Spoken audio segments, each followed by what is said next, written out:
Hi-oh! Welcome back to the really seriously the dumbest, most idiotic modeling channel on all of YouTube. Oh dear God. Oh, okay, I mean, everyone watching this knows this is not an easy model to build. We've done our cutouts where all the windows are, so we can get our light through. We've put numbers down so I knew which side panels went where, just because I'm kind of an idiot, And then this thing has got more gaps than my teeth before I got braces as a kid. I mean, this thing got gaps for days, yo. She got gaps, and I mean, you can squeeze this, but even if you like bend the saucer, the gap's still up here, So at least the gap is, I guess, uniformly gappy everywhere. Wouldn't it have been a great idea if Polar Lights or whoever designed this mold originally just made the parts just a millimeter oversized so that we had to just, file them down a little to fit? That would have been a great idea. Knock on wood, dummies. Jeez, I don't know, Polar Lights. Like, something, who knows? I mean, their prototype was fine. I'm sure it was. Gluing these things on, we've got our little Photoetch bits in there from Paragraphics. You just cut them out, put a piece of tape over the outside, drop them in, a little crazy glue on the back, clean up the mess afterwards. So I was gluing, I broke out all the glues. I mean, if you can see down here in the bottom corner, we've got the regular Tamiya Extra Thin, we got the Tamiya Thin, quick setting, we got the Mr. Cement Deluxe. This is like a slower drying. This was a bad, I mean, it's strong as hell, but, Zabagap CA glue, and we got our Plastruct.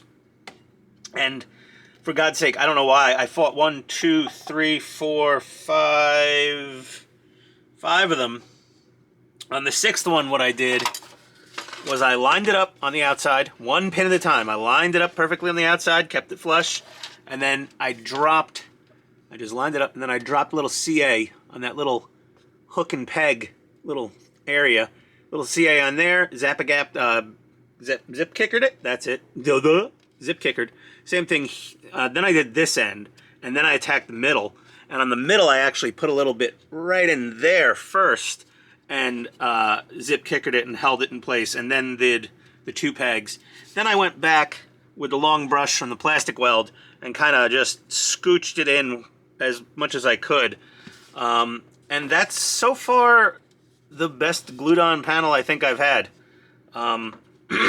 Of the lot.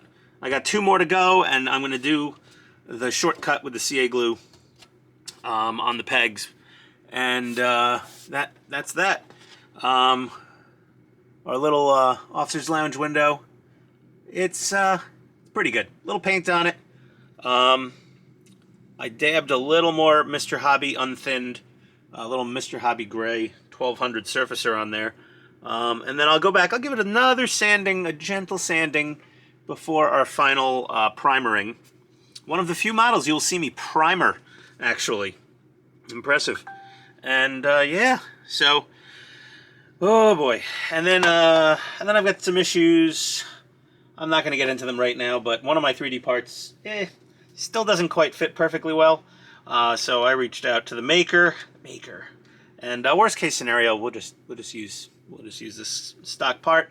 We've got the Photoetch from Paragraphics, so we're good there.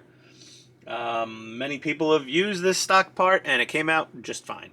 I thought I was going to be not just getting a more detailed part, but actually, not just getting a more detailed part because there's some extra little panel lines and stuff in here, but a time saver because it's already got the grills in here, and you just, paint them, and there's less masking involved, and sort of just goes together. It's a little sharper detail, but whatever.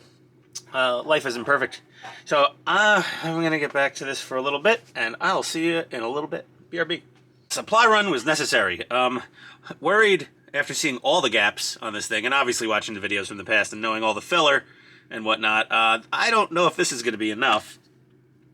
And somebody recommended this scoop. So this is a different type of schmoo than my normal schmoo. This is plastic putty, acrylic resin, water-based from Vallejo. Stupid thumb. But it has a very Very fine tip. So that would be nice for getting into fine spots. The other thing, these came in from Amazon. Boyd, on Boyd's videos, he recommends these little things. These are basically dental syringes that he makes his slurry. Oh, look, they're sterile, I guess. Is it? Yeah, sterilized, I guess. Okay. But we got these little doohickeys. Open. Open! Here we go. There we are. So, that little guy, he's got a pretty fine tip on it.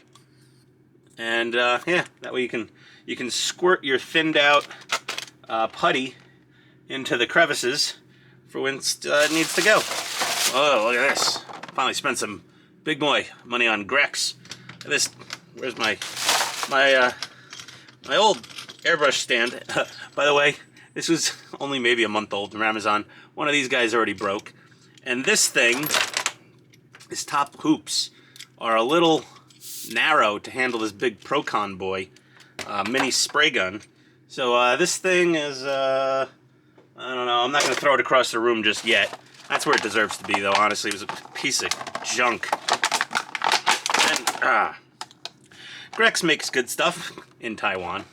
Big surprise there. $18.95 at Hobbytown. Thanks, Hobbytown. Nice having a good local, giant, massive... The Hobbytown in Kennesaw, Georgia, if anyone hasn't already heard me say in our videos 50,000 times from Sunday, it used to be an 8-screen movie theater. An 8-screen like an AMC.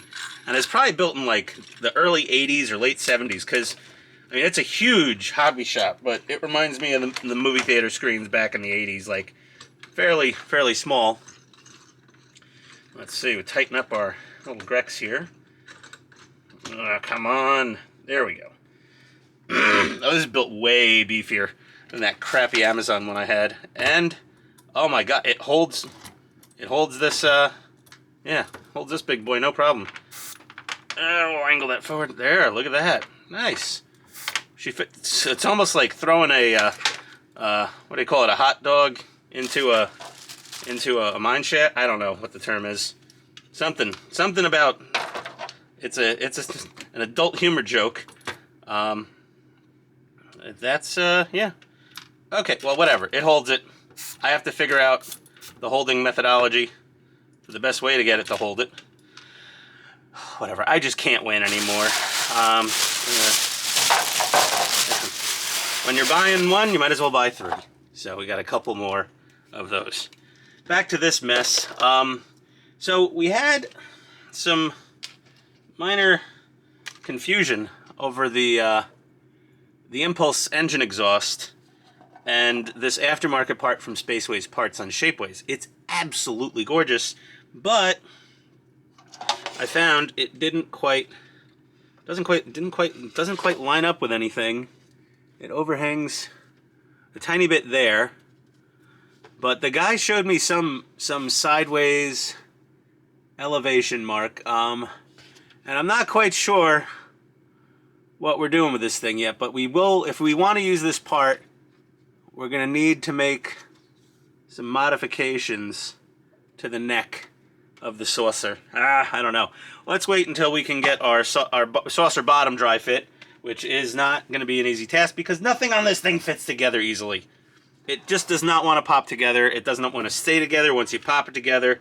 It's sort of, kind of, a bit of a nightmare. Where are we? Should I just pause and do YouTube magic and just start back up once I have this piece aligned? But okay, so we've got that, and then we pop this on here, and it doesn't. Oh God, a lot of gaps. And then I mean, we could take our neck section here. How does this thing go on? Like this.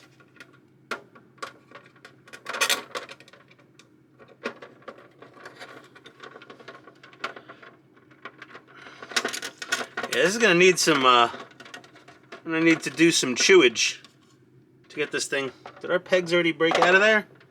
Or were they broken out of the box? Probably broken out of the box. So yeah, this is not gonna fit as is. Yeah, it's just too thick. But if you use the stock one, I think I may just end up using the stock one. I feel bad if I have to officially say, unless you feel like doing a bunch of modifications, that you should not use that part potentially from Shapeways. Just that one. I think the rest of them are all going to be perfectly fine. But yeah, that's kind of, I don't know. This one's too small, the other one's a little too big, and it's kind of like this 6 of this, half a dozen of the other problem, where I guess we could cut the neck down a little and then do whatever strategic filling we need to do, maybe. But I mean, honestly, I think also this thing might need some contouring a little bit to line up with the back of the saucer, because it's just not, or I mean, I may need to cut the saucer a little bit, to be honest. This might need trimmage right here and here, because this part does look amazing. It's beautiful. I want to use it. I really do. So maybe I'll figure it out. But yeah, okay. Well, I'm gonna get some more work done here, and I will be back with some kind of update that's not just me just floundering here with giant pieces of plastic. I gotta do some research back into my documentation, because I need to start. Oh, I need to light block this thing, but I also have to fill a lot of gaps around here. So I'll be back after that. All right, this saucer section is gonna test my metal. So this 3D printed part is a little bigger than the kit part. The opening, what I did is I just traced it out with some Sharpie, and you can see we've got a little bit of plastic it's got to go bye-bye. So we're gonna trim this off. I believe I'm gonna break out. I'll break out the displays. I don't want to break my god hands trying to do this, and I don't want to use a Dremel. I mean, this is kind of delicate and yeah, a little flexy. So we're gonna trim this out, not on camera, because there's the camera curse. Ah, that's it. That's my new thing for the channel. The camera curse. Do something on camera and you F it up. It's the camera curse. So we'll be right back after we trim this out. We'll see how this impulse engine fits. Oh dear. Wish me luck. Thank you. Be right back. Okay. I think we've got it. No camera curse. I think we've got it. She fits in there. She lays down lovely now. There we go. It lays down. Oh, come on. It's just moving on me, that's all, because nothing's glued down. There's a couple of minor gaps we're going to need to fill on either side. Cut! Please don't roll over that with your chair wheel, Ian. Oh, that would be 20 bucks down the drain real quick. See? Camera curse. It's a real thing. It exists. Every YouTuber deals with it. But the camera curse. So we do have a little bit of a gap there. I guess I over clearanced a little. I was a little happy with the sanding stick at some point. Their files. So it fits now. And obviously, once we get the saucer bottom on, we're gonna have to get out. We're gonna have to get out the neck section, and we're gonna have to clearance the neck a bit, because this comes down a lot farther than the stock piece. If you can see how much more proud it is, so to speak. I guess that's the right term, not so to speak. It's just proud. It's proud. It's Pride Month for Star Trek parts.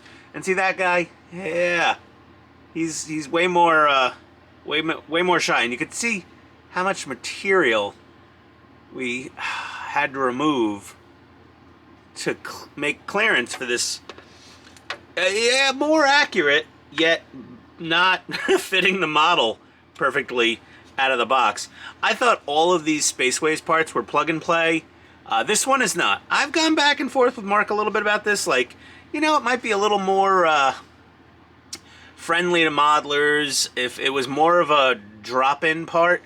I understand he wanted to make the bottom angle of this a little steeper to fit more with the Star Trek, you know, with the vertical, the elevation blueprints of the actual Enterprise refits. I understand him there, but he didn't take into account all the modification. Not all the modification. It's not a hell of a lot of work, but the amount of modification required to make this fit, it's not excessive. It's just you really have to noodle on it for a while. There's been no documentation of anybody on YouTube fitting this part yet. Phil at Sprue Works, my new buddy, Phil is doing the same part. He's got the same exact part I do. I think we're the first two guys with this part that are actually building the model. People are just collecting parts and putting it in the stash, and they'll build it, you know, 12 years from now when they get around to it or they retire. So yeah, that's where we're at. It fits here. We're still going to need to do some work on the neck. We may need to do some clearancing to the lower saucer. Not quite. Oh God, do I want to break out that stupid thing again? Here we go. All right, I'm a glutton for punishment. Let's try to line up a pin. Oh, don't even get me started on this saucer. This saucer is pissing me off. So let's see what we get here.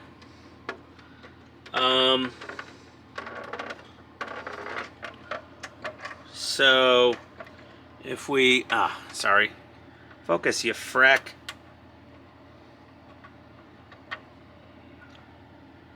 Okay, we don't need to clearance the lower saucer whatsoever for this. We will need, we will need to clearance the next section a tiny bit, because this drops down to the dead bottom of the lower saucer's like curvature. So it is a skosh bigger. Skosh. We've also got a major alignment problem with our saucer sides to the lower.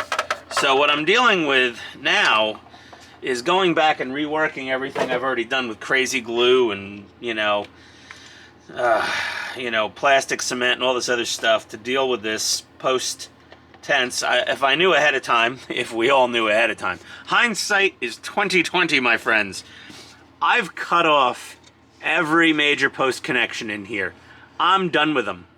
All they're doing, this is the only one that lined up. If you see all this black around the edge, this is all the overhang, okay, of the side panels, the sensor bands, whatever you want to call them, to the lower saucer. There's a lot of this sticking out from the lower saucer. So to get that to be able to push in, I'm just carving out all these I'm carving this all out so I could kind of shove these in as I'm gluing the lower saucer half on. I want to be able to flex these parts a bit to, you know, get them more in line. Because this thing's a pig's ear. I'm sorry. This saucer, and I hear the nacelles. Oh, and the secondary hull. Oh, and nothing fits on this thing. Nothing just goes together. Everything is work. So I'm trying to figure out how to build this and use the least filler and do the least sanding, because I don't want to lose any detail on the kit parts, and I don't want to have to rescribe a million things. But this is challenging, to say the least. So I've still got to go in here. I'm recharging my Dremel battery. It conked out of me. I also still had those peg towers in the window openings, and they were going to block light to a couple of key windows in each section. So I had to carve all those out with the Dremel. So basically, if I had to build this all over again, I would basically carve off all the peg tabs. I would carve down all the peg supports, like everything around them, and I would just, you know, I would leave like just enough peggage in place to like align things, and then they'd be gone. This thing is, ugh. Like honestly, you could scooch everything around the model, a millimeter here, a millimeter there, and get rid of all your gaps, and like save all your gaps for the back here, and just fill them around the impulse exhaust and be done with it, and have perfect gaps everywhere else. Like I said, they should have oversized all these side panels by about a millimeter. And then you go, why doesn't it fit? And they'll say sand to fit. Like, that would have been easier than filler. Sanding is easier than filling. Removing material is always easier than adding material back in. I think everyone would agree with me on that. So yeah, I've still got some carving and grinding to do on this stupid thing. This, yes. I expected no less, to be honest. I mean, this is a difficult kit. Boyd at TrekWorks, like I said, he doesn't take commissions for this thing anymore because it's such a pain in the ass to build and have it come out nice. So I don't blame the guy on that. And I don't know what he does for a living, if it's just building model kits, if he's retired or something. Good for him. But yeah. Okay, we'll be back. More misery and suffering to come. Dear. Okay, well, we've finally gotten our officer's lounge window nice and smooth. Okay? It's taken many coats of the 1200 Mr. Surfacer and some very gentle strokes with our very fine sanding sticks. We've started puttying up our massive seams, getting those puttied. So that Vallejo putty, we're doing that. This is a pig's ear.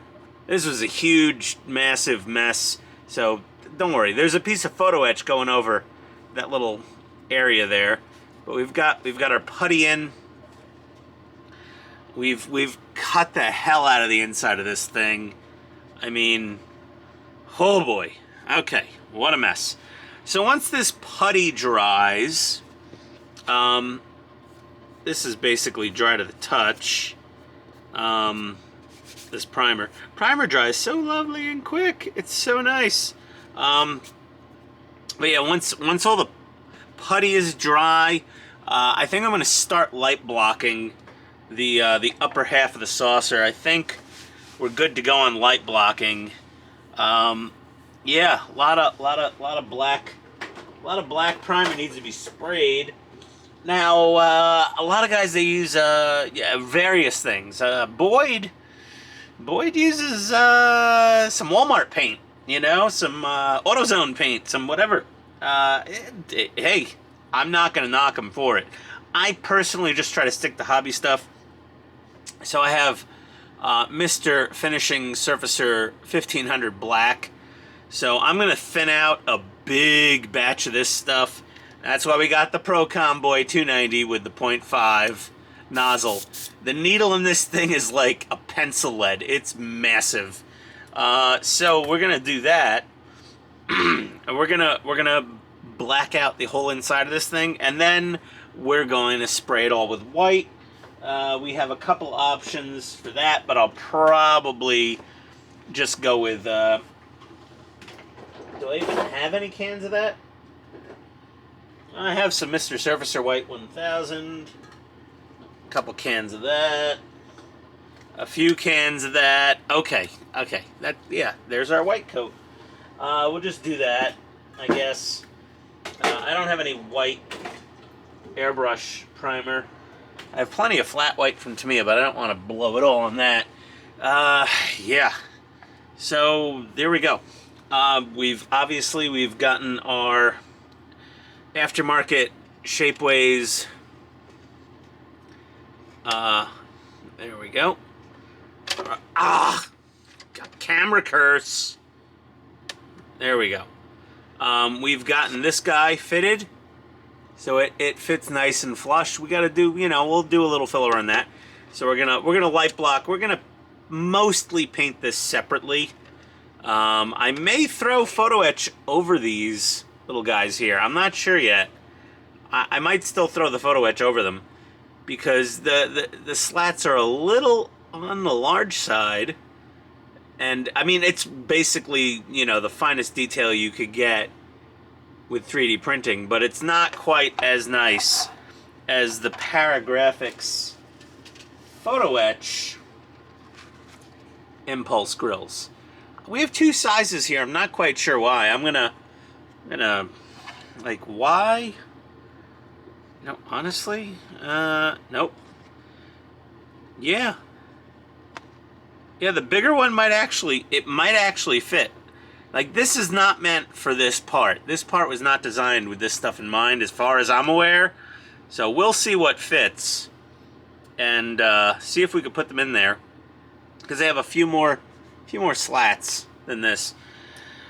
Oh boy, oh lordy, what a pig's ear this thing is. I mean, when it's done, it's going to be glorious, but the road to salvation is long and hard fought on this model kit, and I've barely even scratched the surface with this upper saucer. Although I can't say the saucer is 90% of the work of the kit. It's not. The nacelles are a pain in the ass. You know, the secondary hull's a pain in the ass. The neck is probably the least pain in the ass part, and it's probably a pain in the ass also. But yeah, you know, we're chipping away at it. Sooner or later, we will get to a point where, you know, we're happy.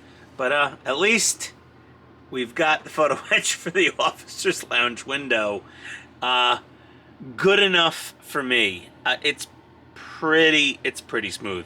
I'm sure Boyd could have gotten it a little smoother, but he's also built, like, I don't know, 3 dozen of these things over the years. I'm very excited. The impulse crystal, the 3D printed part from Spaceways, after just a tiny bit of sanding this hole out, had to hog this out a little bit. We sanded on the impulse crystal a little bit, and it pops right in. I have to make a light block cap for it. Probably use like one of these little caps and drill a hole for the 5mm, you know, multicolor LED, and that'll be that. But yeah, we're at the point of no return. We have trimmed these out. We will no longer be accepting factory impulse engines. Like, yeah, she's got gaps now. Honestly, this part fits really well. It just looks like it looks like poop. It's not the greatest part. It's not very nice. So yeah, we're gonna make do. We're gonna figure this out. So luckily, it's not a ton of modification needed to make this fit so far. We got this. We have to trim these. We have to trim, and then we'll have to do a little on the neck, and it'll be fine. Because the neck is a disaster as well. So I mean, that thing's gonna need all sorts of filler and sanding anyway. So yeah, I figured, what the hell? Let's go for it. Although, at some point, Mark from Spaceways may make this part a drop-in part. He may get rid of this fairly, you know, extreme lower angle, which honestly is more accurate, but doesn't fit the model, and like flatten it off a little bit on the bottom to be more in the profile of the factory part, which is not nearly as angled down. His is angled down a lot. This is angled down almost nothing. It's basically a 90-degree angle there, and this is not. So it's going to be, you know, it's up to him if he wants to modify the part again. But I've already modified my kit to fit his part as is, and oh my god, I did this whole video without the flux capacitor going. Or half the video, or part of the video, whatever. 8 minutes. Jesus, is that enough? Okay. We're going to call this... I feel like we haven't made enough progress. I hate to call this part done. You know what? We'll call this part done after we light block the bottom, okay? See you guys in a little bit. BRB. Oh, where did I leave off? Oh, it has been hell week at work. Been very busy. Hey, look at this. We got more stuff on the bench. 1 ounce graduated mixing cups. These are handy to have for mixing paints. Yes, the thumb is still... Oh, God. Yeah. I don't know if the whole thumb will just fall off at some point. This is a nifty little thing. I had one of these when I was much younger for doing unrelated things to modeling. Well, no, it was RC cars. But it's a circle cutter. Okay, so like a compass, but a circle cutter. We gotta like do masks for around the impulse crystal and stuff, and I do a lot of armor kits also, so like, you know, masking off tank wheels. This is gonna come in handy. And it's Ulfa. It's made in Japan. JA Pan makes cool stuff. I love stuff made in JA Pan. We got that little tool. I don't know where to put it. Put it in the random tool thing. Wire. Okay. This is nice to have because these harnesses have like 8 wires each in multiple colors. Okay? So, this wire, we've got all the colors. Look at that. We got 10 different colors.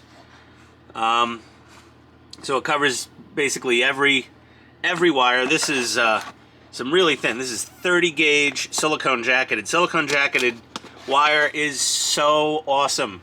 It's super flexible. And the silicone jacket does not melt I mean, it can melt, but it doesn't melt as easily when you're soldering like PVC jacket does. PVC jacket, that stuff starts melting a pretty low temperature there. So we got that. Then we got our polytranspar lacquer airbrush paint. Now this is from Mackenzie Taxidermy Supply. This is for painting like stuffed fish. But yeah, this is their shimmering green iridescent paint, the shimmering gold, the shimmering red, and the shimmering blue. And you can see there's not a ton of pigment in each bottle. I'm pretty sure it's probably, well, it's got a little, I don't know, they got a little ball bearing or something in there, or a glass bead, or hematite bead, is that it? Hematite? I don't know. Someone will pop that in the comments. But yeah, it's pretty, it just looks like milky goo to start with. But this is what gives us the beautiful multicolored Aztecing. I've seen a lot of things about 5-color Aztecing. I only have 4 colors here, so I'm not sure if I'm missing something. But I know I watched a build or two where they just used 4 colors. So I'm not sure if the 5th color is just the base substrate color. I don't know. And this thing, we're still making progress. We're basically trying to cut all the pins and pegs and get all these walls to lean in a little bit more. Because of the horrible gap with the bottom half of the saucer. So I'm going to keep grinding away on this pig's ear, and I'll be right back. Alright, well, we don't hide our screw-ups on this channel. Here's the deal. Following Boyd's advice, I cut off the locating pins because my bottom saucer half would not line up with my top saucer half. There was a lot of overhang, and then part of it was perfectly flush, and part of it had a whole bunch of overhang. It was just bad. And then I cut off those things. That's fine.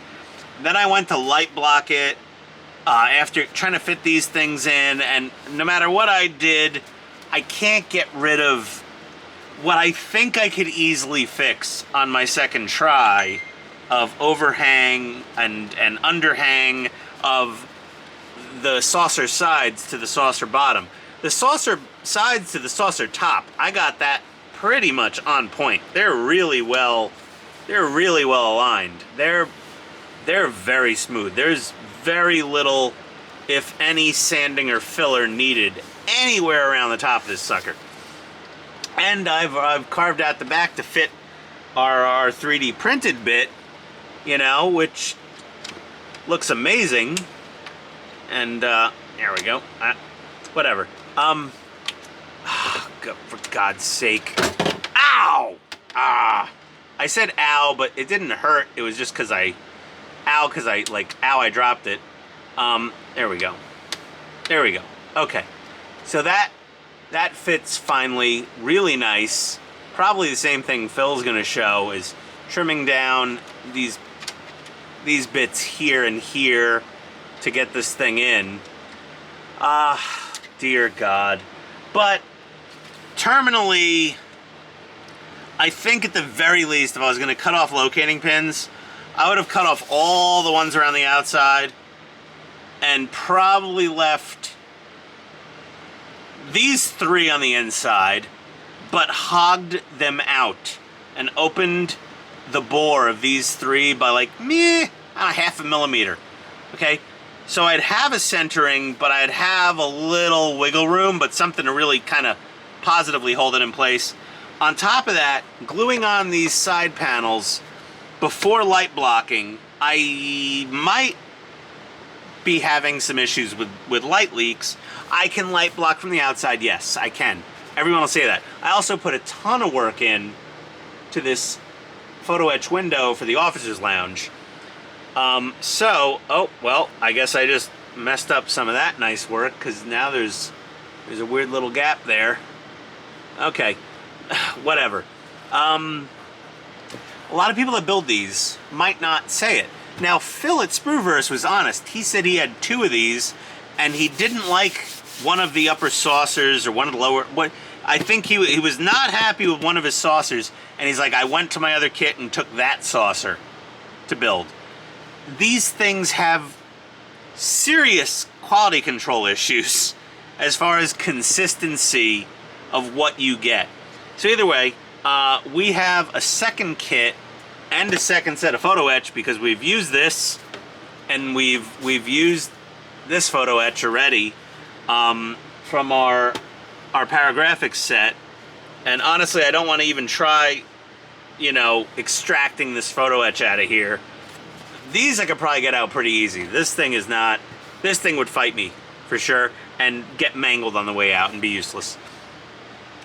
I'll keep this around. Maybe one day I'll be like, oh, I'll just slap together a shoddy, or not shoddy, but whatever, not a masterpiece of an Enterprise. And that's that. But yeah, even Phil from Sprueverse, he's building his model kit from 2 different refit kits. So my second go around, I'm going to cut off all of these locating pins around the outside. I'm going to cut off a bunch of stuff around the outside. I'll leave just enough to be able to line everything up properly, just enough. I might not even cut the locating pins off. I might sand out the little grooves for the side panels so they can lean in further. Because that's what I needed everything to do, was to lean in just a 0.5 millimeter further. And they weren't leaning in enough, so I had to grind everything out of here. It's just been a shit show, to be honest. It's not good. So we got another model kit coming, Priority Mail from Cult TV Man. I'm traveling next week on business, so I won't be home until probably Friday.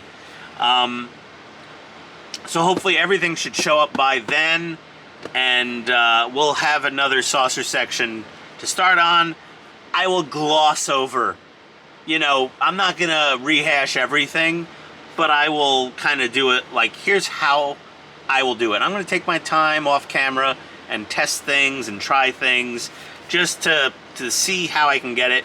If I have to use temporary glue, if I have to use Elmer's glue and like test glue everything together with like, Elmer's glue or something like that, just to make sure everything's gonna work the way I think it will, we'll do that. But that's what it is. It is what it is. We have failures, and this is going to get put to the side. So that's where we're at with that. We started painting up our 3D printed Arboretum. These are just base coats of just very basic base coats of paint. So we've got the walkways in a gray, and we've got the grass in a green, and we've got the bridges and benches and stuff in a wood brown, and the water in a light blue, and the sidewalls in a regular gray.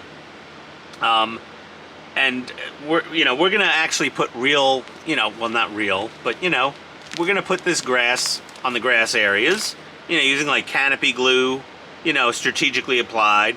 And the water, we're gonna do blue dyed UV cure resin in there, so that'll be nice. And the benches will weather up with a little panel liner. You're not really gonna see this all that well, but we're gonna make a decent attempt at painting this sucker somewhat well, because the water slides that I have for these parts of the Arboretum from HEA Model Works are for the kit part, which is a dead flat piece of plastic. Nothing lines up with this 3D printed part from Spaceways. This is his own design from whatever movie references he looked at to make this. So we're gonna go with what we can go with here for this, and we're gonna do the best job we can. considering it's just going to be like 5 little tiny itty bitty 1/4 inch wide windows that you're going to be looking through the side of the model to see what's in there. And I've got some fake shrubberies. Bring me a shrubbery. That's a nice shrubbery. So we have some shrubberies that we can throw in there, here and there. We'll put in a couple little chunks where we feel like it'll fit. But that's what we've been doing to gain our sanity back after the massive realization of failure of the saucer section set in. I'm not happy about the saucer section. It sucks. But you know what? It happens to all of us. I'd say it happens to the best of us, but clearly you're not watching this channel because you're watching the best of us. You're watching the mediocrest and the dumbest of us. But it's my goal, is for me, this idiot, to build this model and make it look halfway decent. And hopefully some of you like it. And the main goal is that I like my model and it makes me happy when it's done. So I'm going through all this trouble and extra expense and all that to make me happy for when it's done. This is not to impress you or impress Facebook or whatever it is. This is for me to be satisfied that I've built the model as well as I can. And that's all we can all hope for modeling, is that we are happy with the outcome of our modeling. If somebody else criticizes it, whatever. And there'll be plenty of criticization. Look, my Enterprise, I'm going to get criticized. Something will be like, well, that's not the right color for the 1701-A. That's more of a color for the 1701 refit. It's going to happen. And this checking panel wasn't gold or red and that area was... I get it. Okay? I'm not the Smithsonian. I don't care. As long as I like how it looks, it's fine with me. That's why you model. You model for you. You don't model to please other people or to impress other people. You model for you. If it happens to impress other people, like people visit your house and see this thing and they're like, that is the most amazing thing I've ever seen. We all love that. I know, all of you all love that. When my in-laws were over last night and my Sherman was upstairs in the kitchen sitting on a glass shelf near some of the, display items that aren't model kits. And, the in-laws came over and the new father-in-law saw the Super Sherman from Andy's Hobby headquarters. And he's just like, oh my God, this thing's amazing. And I'm like, yeah, it's all right. It was fine. I didn't make the nicest one ever. It was okay. It was good. I was happy with it. That's all that matters. As long as you're happy with your model. That's why we do this. If you're not enjoying what you're doing to be happy with your model for you, reevaluate what and why you're doing it. Okay? So either way, I think we're done here. We're ending on a low note of my fails. But I'll see you next time. Thank you for watching. And I'll be seeing you guys. Have a nice day.